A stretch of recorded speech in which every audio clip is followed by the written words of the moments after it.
we go to Maui once a year. It was a regular trip. We were, as Lonnie said, anxious to get away. There's 2 weeks there, or about 10 days there, that I don't remember anything of. So that part of the story she'll have to tell you because I don't know what happened.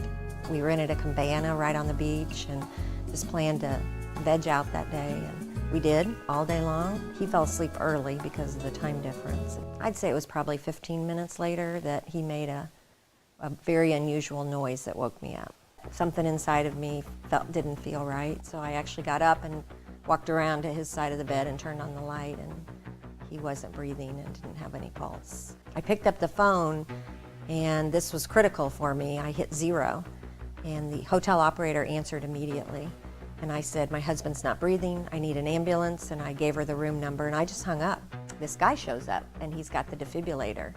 He hooked him up to the machine, and well, it turned out he was the security officer for the hotel. And that was really critical, that when I called the operator, she dispatched him as well as the ambulance. So we got to the hospital and they whisked him in the ER. They worked on him for not too long, and the cardiologist then told me they needed to do surgery. After a little over an hour, the doctor came out and said he had 100% blockage in his right artery. And they put a stent in. And then he told me they were going to put him in a hypothermic coma. And he said, best case scenario, he'll wake up, he'll have some short-term memory loss, but he'll be okay. Worst case scenario is he won't wake up. So we went up to ICU and they got him all hooked up, and then I had to make the phone call to the kids. And we have 2 boys, they're both grown adults. I knew their reaction would be, they're coming, and I needed them there. So on Tuesday morning, the doctor said that they wanted to start raising his body temperature, and they raise it a degree every hour, so it's a very slow process. And it wasn't very long at all that he started talking. But he did have that short-term memory loss, and nobody prepared me for that, like 5 minutes. He says, are you gonna call the boys? And I said, well, Adam's here. And he said, he is?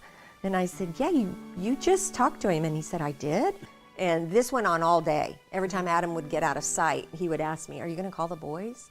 And I thought, oh my gosh, and Adam dubbed it Groundhog Day.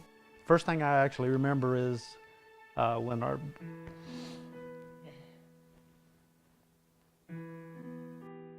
when Adam said goodbye. Yeah, it was Thursday when we decided it was time for the boys to go home. And you think about it, they got there on Monday and Tuesday, and then Thursday night we're sending them home. And Adam leaned over to Dad and said, you're my best friend. And that's the first thing he remembers. Dr. Lee came in on Thursday morning. He said, you know what, there's a Courtyard Marriott next door, and I'm gonna give you my cell number. And he goes, I think you're gonna get more rest in the hotel. So he said, if I let you out, will you stay there for a few days? And we were like, yeah. So imagine this, a full cardiac arrest on Sunday night, and on Thursday they're releasing us. I still was having trouble believing that it actually had happened to me. I mean, I didn't feel bad before. Actually, I went through the procedure, didn't feel bad really when we got out. Just trying to grasp the whole concept of what had happened and worrying about her. Yeah, because it was traumatic, and he knew that it was for everybody. 9% is the survival rate of cardiac arrest in your sleep. For us, 2 critical components was CPR and the defibrillator, and both of those were funded by research from the American Heart Association. So our thanks to them for that, to you for that, and to all of you who donate, because without that, Lonnie wouldn't be here.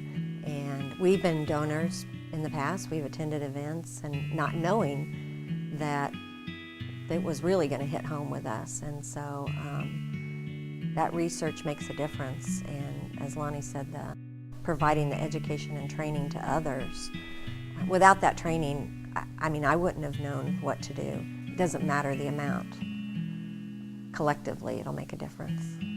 I tell everybody I sleep with an angel. And I remind him of that.